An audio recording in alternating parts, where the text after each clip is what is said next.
Chapter 6। रात असामान्य रूप से भारी थी। आसमान पर काले बादल छा गए थे।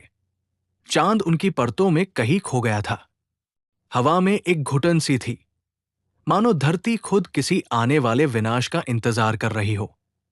विराजपुर के लोग अपने घरों में दुबके हुए थे, पर उनके दिलों में अभी भी उस भय की परछाइयां थी जो कुछ दिन पहले ब्लैक स्वॉर्ड कबीला के 3 योद्धाओं ने छोड़ी थी।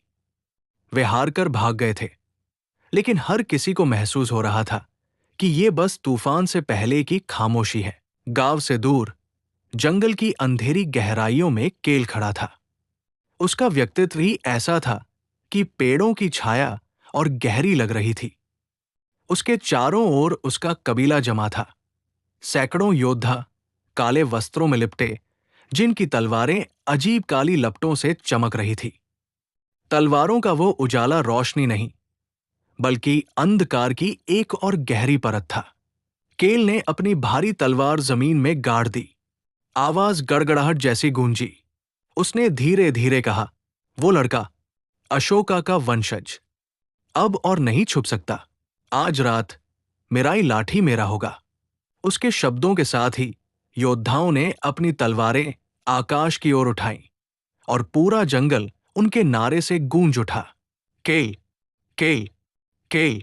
इधर गांव में अचानक आसमान में बिजली कड़कने लगी। बादल और भारी हो गए। घोड़ों की टापें सुनाई दी, मानो धरती कांप रही हो। गांव की चारों दिशाओं से काले घुड़सवार दौड़ते हुए दाखिल हुए। उनकी तलवारों से काली ऊर्जा की तरंगें निकल रही थी, जो झोपड़ियों को राख में बदल रही थी। भागो, बचाओ! गांव वालों की चीखें गूंज उठीं। औरतें अपने बच्चों को गोद में उठाकर खुले मैदान की ओर भागने लगी। बूढ़े लाठी के सहारे किसी तरह बचने की कोशिश कर रहे थे। हवा में चीख पुकार और धुएं का मिश्रण था। लेकिन इसी अराजकता के बीच चौराहे पर आरव खड़ा था।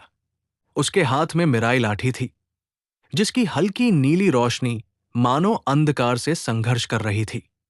उसके दिल में डर था। ये उसका पहला असली युद्ध था।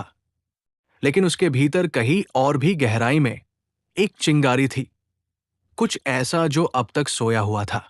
उसने अपने मन से कहा, अगर मैं भाग गया तो सब खत्म हो जाएगा।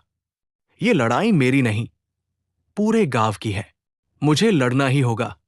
ब्लैक स्वॉर्ड के सैनिक गांव में पहुंचकर लोगों पर हमला करने लगे। एक सैनिक ने एक किसान के सर धड़ से अलग कर दिया। सैनिकों ने आगे बढ़ते हुए आरव को देखा और केल के सैनिक उस पर टूट पड़े। मार डालो इसे, लाठी छीन लो। इधर आरव भी तैयार खड़ा था। आरव ने गहरी सांस ली और लाठी को घुमाया। धड़ाम! जैसे ही उसने जमीन पर प्रहार किया, नीली ऊर्जा की लहर फैली और आगे बढ़ रहे 10 सैनिक उड़कर धूल में मिल गए। गांव वाले छिपे छिपे देख रहे थे। किसी की आवाज कांप उठी।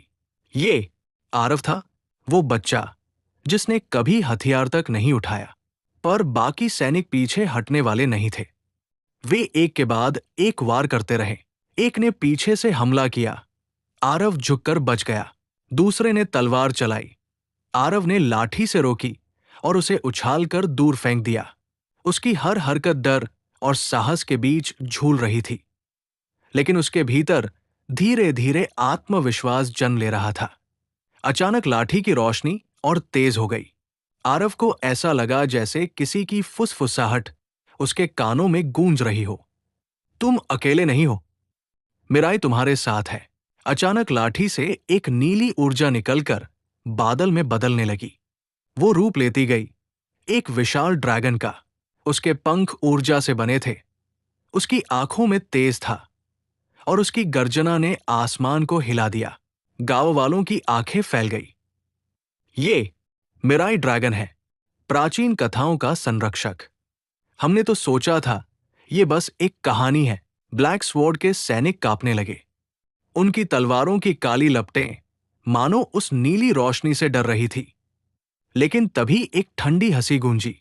काले धुएं का तूफान उठा। वो धीरे धीरे छंटा और उसके बीचों बीच केल खड़ा था।